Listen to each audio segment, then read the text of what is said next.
Hello, I am Dr. LaDonna Osborne, and we are enjoying a wonderful series of just stories, T.L. Osborne's stories, things that I have deemed appropriate as pivotal things in his life that help us. They teach us, they draw attention to lessons that can be applied in our own lives. His life was such a profound life of influence. And when you think back, the way we began telling his story, just a poor little farm boy with very little education, no resources, no connections, nothing. When you think about that and what his life has come to mean and the influence that yet continues, it's inspiring to know that you don't have to have money, you don't have to have education, although I believe in education. You don't have to have connections. You don't have to have fame. You don't have to be born into an important family. You don't have to have any of that. You can just be sincere in your desire to follow Jesus and then be obedient.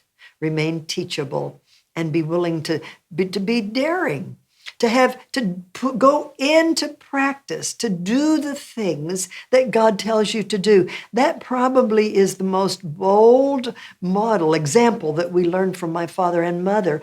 They were just obedient.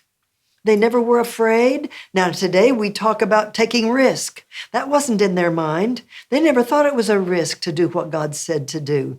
So you see, the whole mentality that they teach us is just to trust God. You serve him, you give your life to him, you listen to his voice, you know what he wants done in the earth. He wants people to know Jesus. And you join that great vision of God and present yourself, let him use you. It's just that simple. So I just am enjoying taking this entire year, 2023. This is the year that my father would have turned 100 years old had he lived. He passed in 2013, and yet his influence continues tremendously. Every place I go, the new generations that are coming on the scene that know him, they say, oh yes, my grandfather got saved in his ministry, and I've read his books. So it's everywhere. I love the fact that influence lasts beyond our lives. This is an important thing to remember. So it matters how we live. It matters what we do, because our life doesn't end when we stop breathing. So we're just enjoying in 2023, thinking about this 100 years since this little farm boy entered the scene of this world, and God began responding to him, his faith, his decisions, and this little boy continued to follow Christ. And look today, what we can learn from him. Now, today I want to tell you about an event that happened in my father's life that I think is so significant. And we've talked about many things, pivotal things, when they first began doing this or that and the new ideas of God for evangelism. We've talked about many of these things. But today I want to talk about a personal transformation that happened in my father. And I'm wanting to share with you something that happened in my father's life that has affected everything from that point forward. In about 1983, this would have been 30 years before my father passed, a desire began to grow in his heart.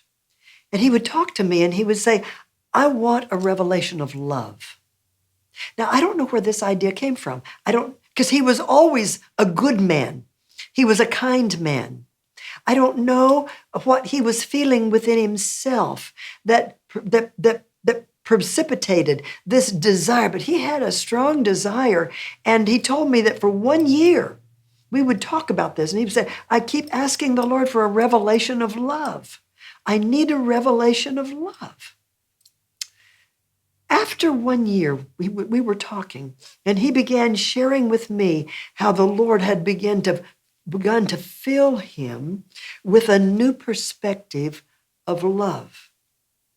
And the revelation was so simple. It was right in the very, think about this. It was right in the very core of the person of Jesus Christ.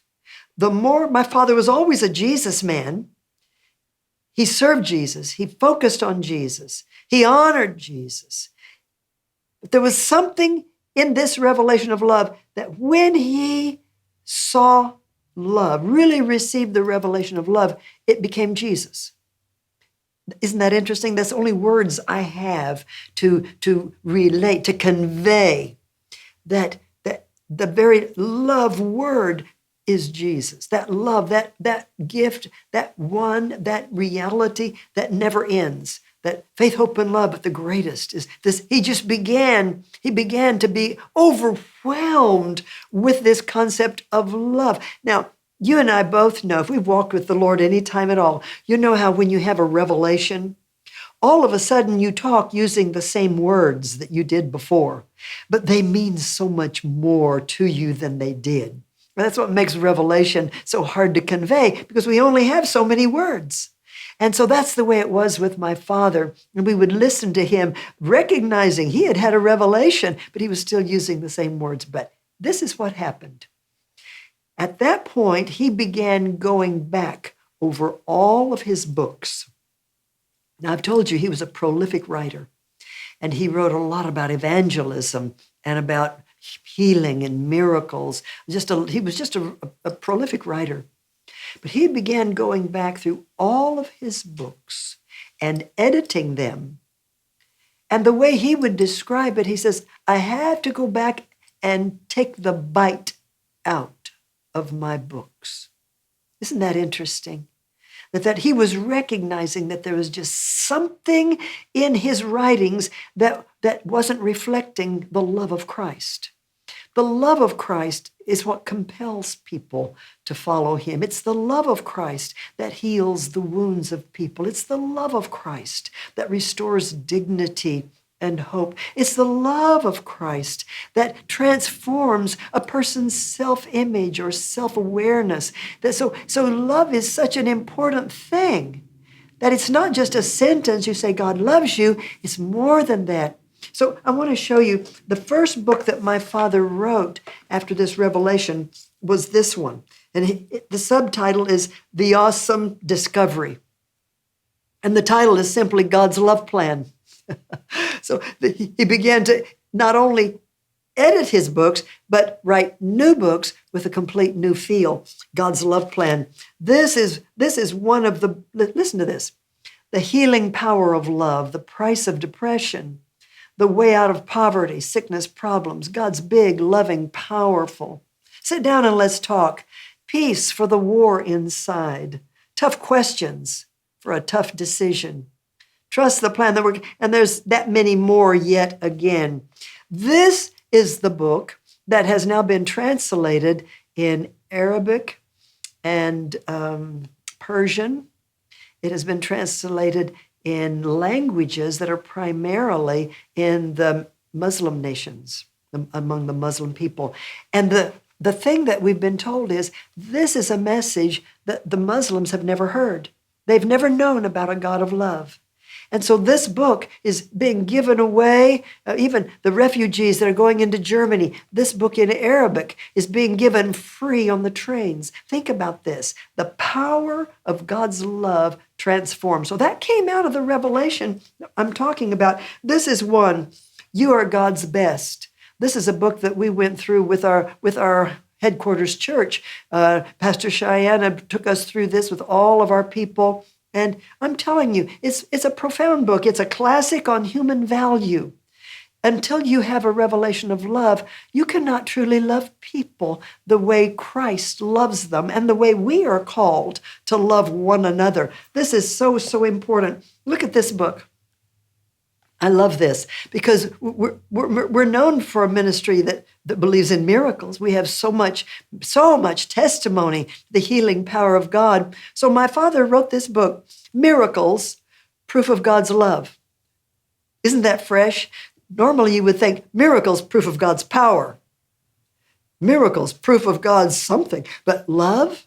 Miracles, proof of God's love. It's a brand new perspective. So I'm telling you this not just to talk about these books. I'm talking to you about how a man already mature in life, in his 50s, early 60s, already mature in ministry.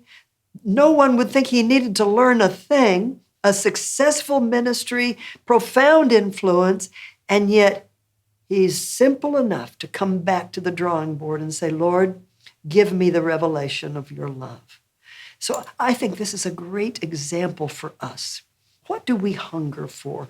What do we feel we need? We can look around our lives, our relationships, our ministries. What are we missing? You see, with my father, he knew he was missing love. He had all the right sermons. He had the message of Christ. He had the proof in the miracles. He had the results of conversions, but there was something missing. Let's not ever grow beyond the recognition of our own need for fresh revelation. We're never too old to stop learning. So this is something I believe is exemplary for us. And I share this with you to inspire you not only to continue learning, but to seek this revelation of love. Wouldn't the world be a better place? Wouldn't the Church of Jesus Christ be more effective if every believer really had a pure revelation of love? Let's strive for that and make Jesus known through his love actions through us.